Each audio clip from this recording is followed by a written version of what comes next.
The story follows Asia Reeves, played by Zazie Beetz, as she takes a job as a housekeeper in a New York City high rise. Unaware of the building's dark history, she soon finds herself in the thralls of a twisted community, one with the sinister intentions. Without further ado, let's get into it.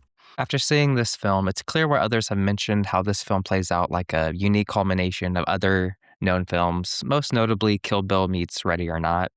Given the shortcomings of the story, the quirkiness of its storytelling, and the over the top action, I can see why those other films are mentioned in retrospect to this film. The story of They Will Kill You, albeit as a step down from either one of those films, They Will Kill You starts off a bit wacky and gets even wackier as the story progresses.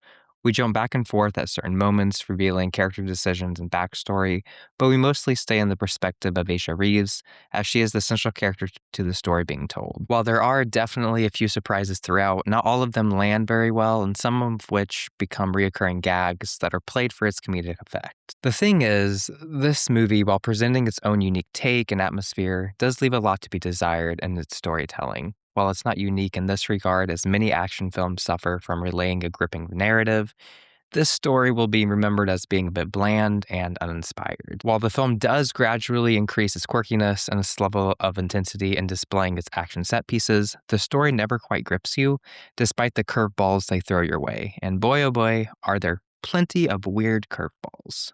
With that being said, I can understand why audiences may gravitate towards this film and the movies that inspired it. It's not necessarily for the story beats, for its character growth, or deeper meanings, but rather for its over the top action.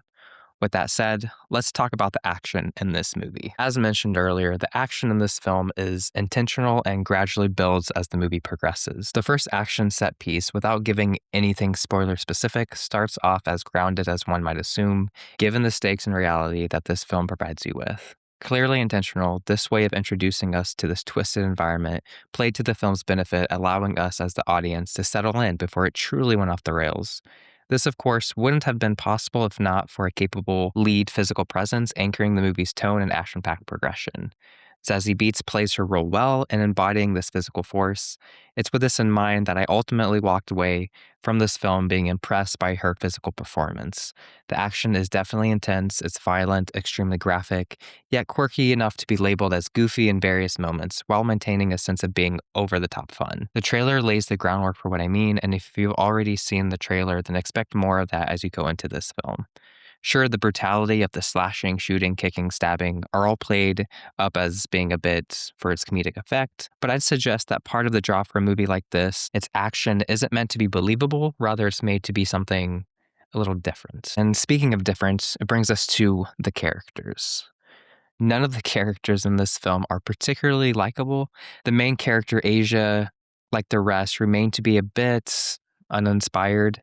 Her character motivations boil down to making good for a bad decision that she made in the past, of which I won't detail further for risk of venturing into spoiler territory. This, and of course, the motivation to live to see another day. Her skills and ability to fight, as you see in the trailer, are explained by her experiences in prison. And rounding out the character experiences in this film are a blend of bad guys that aren't particularly noteworthy. They mostly serve as obstacles that Asia has to overcome through brute force and are as cliche and bland as you'd probably expect in a movie like this. While I know by now I'm probably sounding like I'm hating on this film, the truth is that I'm somewhere in the middle. If you're here for over-the-top action, then you'll probably have a good time. But if you're here for a story with compelling characters and motivations that aren't easily readable, then you'll probably wish you had spent your time watching something else. To the film's benefits, it never takes itself too seriously. The tone remains consistent in its dark comedy approach. The film starts off serious enough as we are introduced to the main character and are soon thrown into this creepy building where everything isn't as it seems. I wish there was more of the building to be explored or secrets to be uncovered within, but after the first 30 minutes or so, you'll have the gist of what the building is and the secrets that are being stored within. So my final thoughts on this movie: is the movie for everyone? Obviously not, as movies are subjective. For the reasons I like or perhaps hate this movie, someone will no doubt love or hate it for the very opposite or exact reasons. This movie, while not inspiring in its story or its characters, does serve as entertainment, especially for fans of over-the-top action are concerned. You'll be greeted with bloody and over-the-top violence that can be described as a bit cartoony, especially on rewatch, but it has enough of that consistent dark comedy and tone and action throughout that'll keep you invested to see the next action set piece. While I won't be rewatching They Will Kill You anytime soon, I'd say if you're a fan of action or remain intrigued by its comparison and blend of Kill Bill meets Ready or Not, I'd say it's probably a film you'll enjoy a bit more than I did. As always, thanks for watching. I'll see you around on the next movie review. All right, bye everyone.